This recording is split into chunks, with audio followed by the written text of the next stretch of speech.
Assalamualaikum warahmatullahi wabarakatuh. Waalaikumsalam warahmatullahi wabarakatuh. Ya, selamat sore semuanya. Yang terhormat kepada Bapak Wahyu Mulyadi, SABM SI, selaku dosen pengampu mata kuliah Manajemen Perbankan R4, dan teman-teman semuanya. Pada kesempatan kali ini, kami dari kelompok 8 akan mempresentasikan hasil tugas kami mengenai analisis manajemen resiko dan struktur permodalan pada PT Bank Sentral Asia Tbk.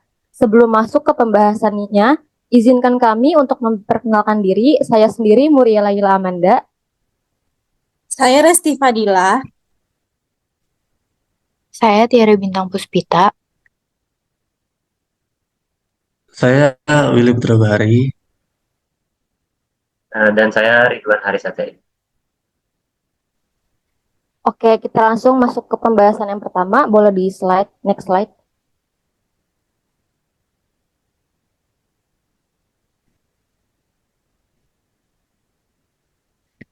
Ya, di sini industri perbankan berperan penting dalam mendukung perekonomian global, namun menghadapi tantangan volatilitas pasar, suku bunga, dan resiko geopolitik yang memerlukan manajemen resiko yang baik.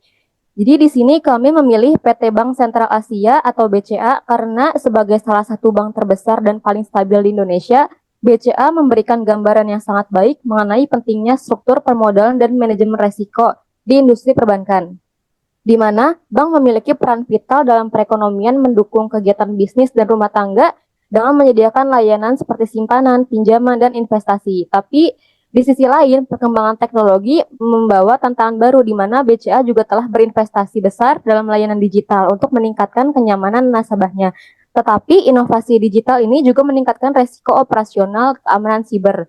Oleh karena itu, manajemen resiko yang kuat menjadi semakin penting nih bagi BCA, terutama dalam melindungi data nasabah dan memastikan kelangsungan pelayanan di tengah kemajuan teknologi yang semakin pesat ini. Boleh di next. Ya, jadi di sini, di slide ini kita bisa melihat sejarah singkat dari PT Bank Sentral Asia atau BCA sendiri, di mana BCA ini memulai perjalanannya pada tahun 1957 dan awalnya itu merupakan bagian dari Salim Group. Dan saat ini kepemilikan BCA udah berada di bawah Jarum Group yang dimiliki oleh keluarga Hartono, di mana merupakan salah satu keluarga terkaya di Indonesia. Nah, kemudian BCA juga dikenal sebagai bank yang sangat fokus pada inovasi digital. Mereka ini sangat aktif dalam mengembangkan layanan internet dan mobile banking untuk menjangkau nasabahnya dengan lebih mudah. Selain itu, BCA juga memiliki jaringan ATM dan cabang yang luas yang memudahkan nasabah dalam mengakses layanan perbankan. Kinerja yang kuat serta manajemen resiko yang efektif menjadi faktor utama juga yang membuat BCA ini tetap kompetitif di industri perbankan di Indonesia. Jadi dengan pendekatan yang terstruktur dalam menghadapi resiko dan beradaptasi dengan teknologi, BCA ini berhasil mempertahankan posisinya sebagai salah satu bank terkemuka di tanah air. Boleh di next. Nah, pada saat ini kita juga bisa tahu jenis-jenis analisis resiko yang dihadapi oleh bank khususnya pada PT BCA. Pertama ini ada resiko kredit atau non-performing loan, yaitu resiko kegagalan pembayaran dari nasabah yang dapat mempengaruhi kualitas aset bank. Nah, rasio NPL ini juga sangat penting untuk menunjukkan seberapa baik bank mengelola resiko kreditnya. Kemudian ada resiko likuiditas yang terjadi ketika bank tidak memiliki cukup dana liquid untuk memenuhi kewajiban jangka pendek. Misalnya permintaan perbankan tunai oleh nasabah, permintaan penarikan tunai oleh nasabah. Resiko likuiditas ini juga perlu dikelola agar bank selalu siap memenuhi kebutuhan likuiditas. Kemudian di sini ada resiko pasar. Ini dia berhubungan dengan fluktuasi harga pasar termasuk suku bunga dan nilai tukar yang dapat berdampak pada pendapatan bank. Berikutnya ini ada resiko operasional, adalah resiko yang terkait dengan kerugian yang disebabkan oleh kegagalan sistem, kesalahan manusia atau masalah proses. Apalagi di era digital saat ini, resiko operasional semakin tinggi, terutama dengan adanya potensi gangguan pada sistem perbankan digital. Kemudian ada resiko nilai tukar. Resiko nilai tukar sendiri merupakan resiko yang dihadapi bank ketika terjadi perubahan nilai tukar mata uang yang tidak menguntungkan. Misalnya, jika bank memiliki aset atau kewajiban dalam mata uang asing, di mana perubahan kurs mata uang itu bisa berdampak pada nilai aset atau kewajiban tersebut dalam mata uang lokal. Yang terakhir itu ada resiko CAR atau Capital Adequacy Ratio. Itu merupakan indikator penting dalam manajemen resiko di mana CAR ini menunjukkan seberapa kuat modal bank dalam menyerap kerugian tanpa mengganggu operasionalnya. Jadi semakin tinggi CAR itu semakin aman atau kuat bank dalam menghadapi berbagai risiko yang ada. Jadi dengan memahami dan mengelola setiap jenis resiko ini, bank itu dapat menjaga stabilitas keuangan dan kepercayaan nasabahnya. Untuk slide berikutnya akan dipresentasikan oleh Resti Fadilah. Iya, baik, kita masuk ke tinjauan efektivitas manajemen risiko bank. Di sini ada 3 manajemen risiko bank. Yang pertama itu adalah penerapan BESOL. Maksudnya di sini yaitu bank terus mempersiapkan diri dalam penerapan BESOL di Indonesia dan turut berpartisipasi mendukung persiapan penerapan BESOL 3, baik dari segi permodalan dan likuiditas. Antara lain melalui Quantitative Impact Study atau QIS, BCA berpartisipasi dalam pelaksanaan KIS, kerangka permodalan, leverage ratio, net stable funding ratio atau NSFR, risiko kredit, risiko pasar, dan risiko operasional. Yang kedua itu adalah risk appetite. Maksudnya di sini adalah bank mendefinisikan risk appetite sebagai tingkat dan jenis risiko yang bersedia diambil oleh bank dalam rangka mencapai sasaran bisnis bank. Risk appetite yang ditetapkan oleh BCA tercermin dalam strategi dan sasaran bisnis bank. Dan ketiga itu adalah stress test. Maksudnya di sini adalah BCA secara berkala dan berkelanjutan melakukan stress test dengan berbagai skenario serta melakukan pendalaman terhadap faktor-faktor dan parameter dalam stress test. Secara umum, skenario dalam pelaksanaan stress test mempertimbangkan beberapa variabel makroekonomi seperti suku bunga, tingkat inflasi, produk domestik bruto atau PDB, nilai tukar, dan lainnya. Metode yang digunakan dalam melakukan stress test, selain menggunakan model statistik yang berdasarkan data historis, juga menggunakan metode adjustment dengan memperhatikan faktor risiko kualitatif. Boleh di next. Ya, di sini adalah analisis keuangan permodalan. Dwi Muria Investama Andalan merupakan induk dari BCA yang juga dimiliki oleh Hartono Bersaudara.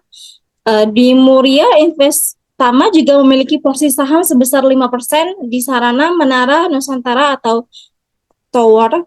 Dan ketiga itu adalah Dwi Muria Investama juga menjadi pemilik saham terbesar Global Digital Niaga atau BELI sebesar 82,11%. Boleh di next. Di sini adalah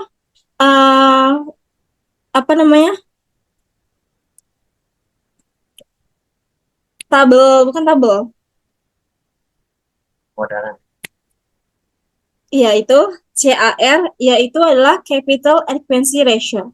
CAR adalah rasio yang menunjukkan kemampuan bank dalam menanggung rasio kerugian. Di sini tahun 2021 itu mencapai 58,7, di 2002 itu di 2022 mencapai 5,6%, dan di 2023 itu mencapai 29,4%. Dengan begitu, dengan rasio CAR sebesar 29,4%, artinya Bank BCA memiliki modal yang cukup untuk menanggung risiko-risiko yang mungkin terjadi. Selanjutnya akan dilanjutkan oleh teman saya. Ya, slide selanjutnya adalah return on equity. Jadi return on equity ini adalah ukuran seberapa efisien bank menggunakan modal yang diberikan oleh para pemegang saham untuk menghasilkan labanya.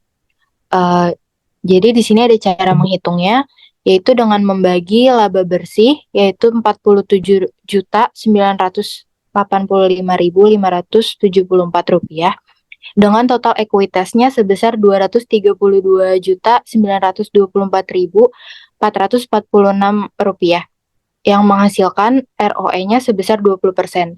Jadi ROE sebesar 20% ini mengartikan bahwa Bank BCA dapat menghasilkan laba sebesar 20% dari modal yang ia miliki.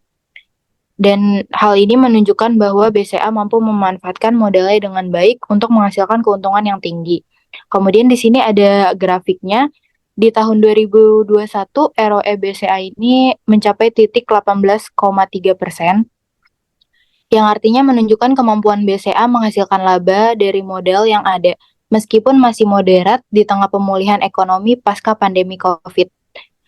Selanjutnya di 2022, ROE-nya meningkat jadi 21,7%, mencerminkan kenaikan profit yang signifikan, kemungkinan besar berkat pemulihan ekonomi dan strategi bisnis yang berhasil. Dan di tahun terakhir 2023 ROI-nya sedikit menurun menjadi 20% tetapi tetap tinggi. Meski ada tantangan eksternal seperti banyak inflasi dan juga kebijakan moneter yang mempengaruhi keuntungannya. Boleh slide selanjutnya? Slide selanjutnya adalah return on asset. Return on asset ini mengukur seberapa efisien bank dalam menggunakan semua aset yang dimiliki untuk menghasilkan laba lagi. Rumus perhitungannya adalah dengan membagi laba bersih sebesar Rp47.985.572 dengan total aset ya ini 1.370.870.939 dan menghasilkan ROA sebesar 3,5%. Yang berarti Bank BCA ini mampu menghasilkan laba sekitar 3,5% dari seluruh aset yang dimilikinya. Artinya, setiap aset yang dimiliki oleh Bank BCA dapat memberikan kontribusi laba sebesar 3,5%. Di sini juga ada grafiknya. Mari kita baca di tahun 2021 ini ROA-nya sebesar 3,4, menunjukkan pengelolaan aset yang efisien untuk menghasilkan laba. Kemudian di tahun 2022 ROA-nya sedikit menurun, yang menunjukkan penurunan efisiensi dalam penggunaan aset. Mungkin karena biaya yang lebih tinggi atau pendapatannya yang lebih rendah. Kemudian di 2023 ROA-nya meningkat kembali menjadi 3,5%, menunjukkan perbaikan dalam pengelolaan aset yang lebih efisien untuk menghasilkan laba. Oke, slide selanjutnya dijelaskan oleh teman saya. Oke ya, masuk ke NPL. NPL sendiri yaitu non-performing loan. Nah, rasio NPL ini itu adalah rasio keuangan yang digunakan untuk mengukur tingkat resiko kredit bank dan kualitas kredit yang diberikan. Nah, perhitungan rasio NPL sendiri yaitu pinjaman bermasalah dari bank tersebut dibagi dengan total pinjaman yang diberikan kepada kreditur. Nah, bisa kita lihat di sini NPL pada tahun 2023 Bank BCA yaitu sebesar 1,3%. Nah, ini bisa mengindikasi bahwa 1,3% itu ialah total kredit macet yang diberikan oleh Bank BCA dari total seluruh kredit yang diberikannya. Nah, teman-teman bisa kita lihat dari tabel grafik dari tahun 2021 pasca pandemik. Nah, di situ kita bisa lihat bahwa dari tahun ke tahun Bank BCA sendiri telah mengalami peningkatan dalam rasio NPL sendiri, yaitu bagaimana dia bisa meminimalisir kredit macet dari seluruh kredit yang diberikan. Itu tadi.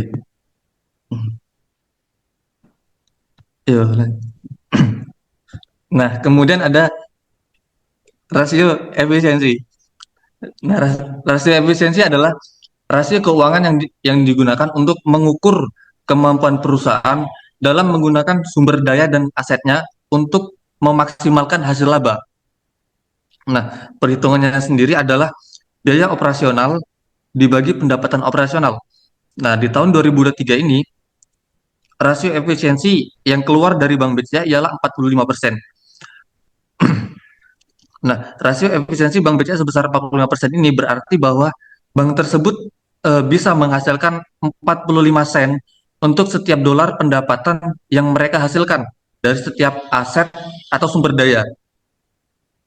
Nah, rasio efisiensi dari tahun ke tahun, dari 3 tahun terakhir, bisa kita lihat pasca pandemi dari tahun 2021, di situ ada peningkatan rasio efisiensi yang berarti Bank BCA sendiri dari tahun ke tahun itu terus meningkatkan efisiensinya. terus meningkatkan berapa sen yang bisa dihasilkan dari $1 yang dikeluarkan. Oke.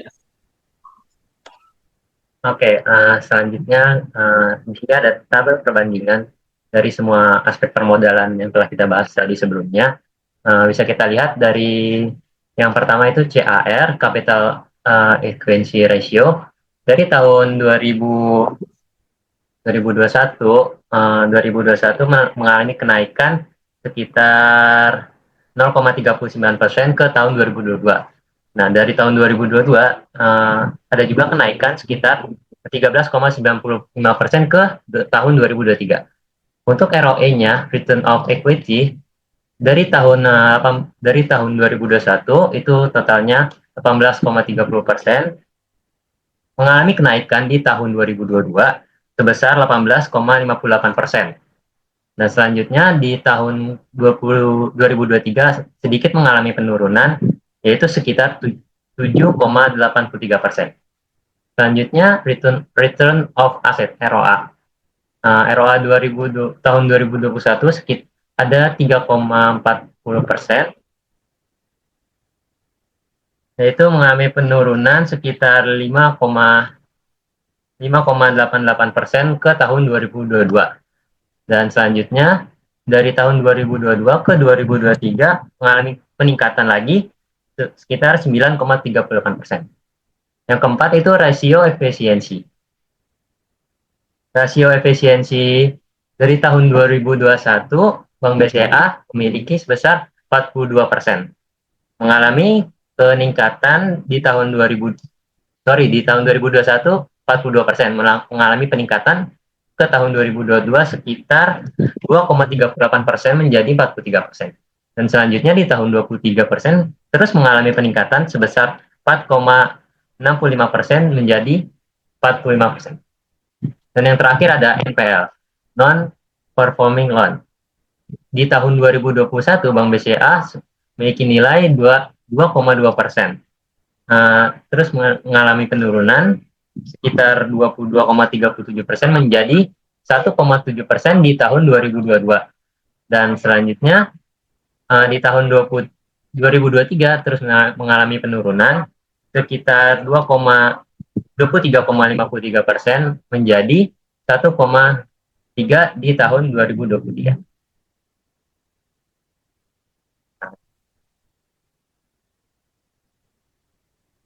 Oke, selanjutnya ada rekomendasi strategi untuk manajemen risiko dan permodalan di Bank BCA. Yang pertama kita bahas itu diversiasi kredit. Nah, diversiasi kredit ini ialah untuk memperluas kredit ke sektor yang lebih stabil seperti kesehatan, energi terbarukan, dan teknologi untuk meminimalisir risiko dari ketergantungan pada satu sektor saja. Selanjutnya itu ada perkuatan teknologi dan keamanan cyber. Tentunya ini investasi yang sangat penting dalam teknologi, yaitu demi keamanan cyber untuk melindungi data para nasabah dan juga menjaga kepercayaan pada nasabah di seluruh nasabah kepada Bank BCA. Dan yang ketiga yaitu ada peningkatan cadangan modal, yaitu CAR. Nah, ini juga sangat penting karena perlu ditingkatkan menambahkan modal untuk memperkuat daya tahan finansial dan juga untuk menghadapi ketidakpastian ekonomi di kedepannya. Oke, selanjutnya. Ya, oke. Berikutnya di sini ada analisis SWOT dari analisis permodalan PT BCA itu sendiri. Di sini ada strength atau kekuatan. Yang pertama itu kekuatannya itu struktur modal yang kuat.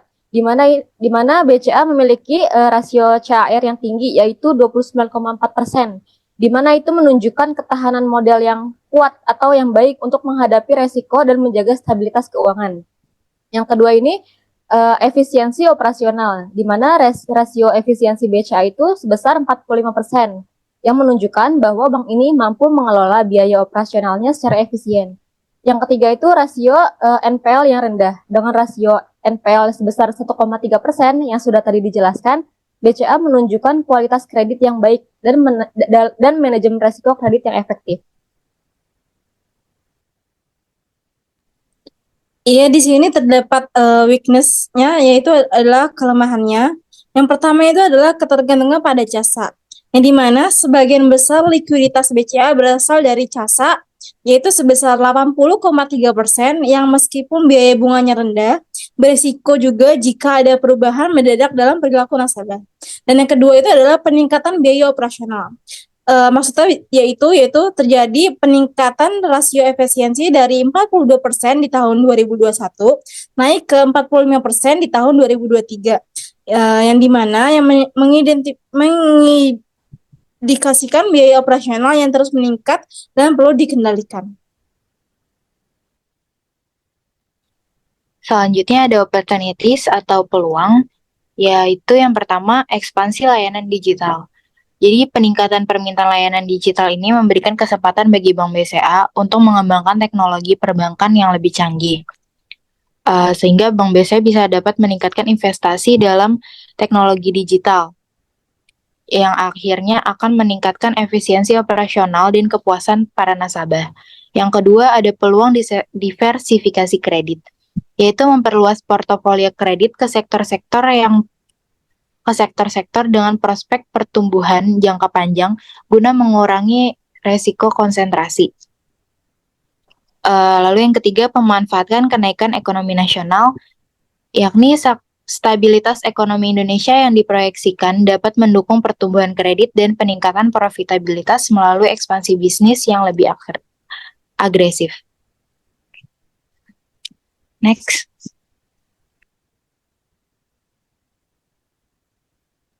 Nah, kemudian itu ada threat atau ancaman. Nah, threat dari Bank BCA sendiri yang pertama yaitu tekanan ekonomi global. Ketidakpastian ekonomi global termasuk suku bunga yang fluktuatif dan nilai tukar yang tidak stabil dapat mempengaruhi eksposur risiko pasar BCA. Kemudian yang kedua adalah risiko keamanan cyber yang tinggi. Dengan meningkatnya layanan digital, ancaman keamanan cyber juga meningkat seperti peretasan dan kebocoran data yang dapat merusak reputasi BCA dan kepercayaan nasabah. Kemudian yang ketiga yaitu perubahan kebijakan dan regulasi. BCA harus selalu mematuhi regulasi OJK dan ketentuan Basel III untuk memperketat persyaratan permodalan dan likuiditas yang berpotensi mempengaruhi fleksibilitas operasional. Oke, setelah sampai di kesimpulan dari apa yang telah teman-teman saya presentasikan, di sini kesimpulan yang dapat kita ambil yaitu dengan manajemen resiko Bank BCA yang sangat kuat dan sangat kokoh dalam permodalannya, BCA tentunya mampu menghadapi risiko kredit, pasar, serta operasional yang sangat efektif. Selanjutnya itu ada struktur pemodalan yang solid dapat memperkuat ketahanan Bank BCA dalam menghadapi krisis finansial. Sementara rekomendasi strategis yang diberikan juga dapat memperkuat daya tahan bank dalam sektor yang jangka panjang. Yang terakhir, hal ini juga dapat menjadikan Bank BCA tetap kompetitif bersaing dan juga mampu menjaga kepercayaan nasabah di tengah perubahan ekonomi yang dinamis.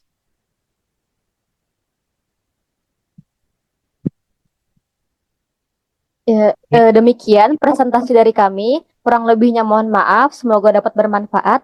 Terima kasih. Wassalamualaikum warahmatullahi wabarakatuh. Waalaikumsalam warahmatullahi wabarakatuh. Terima kasih semuanya.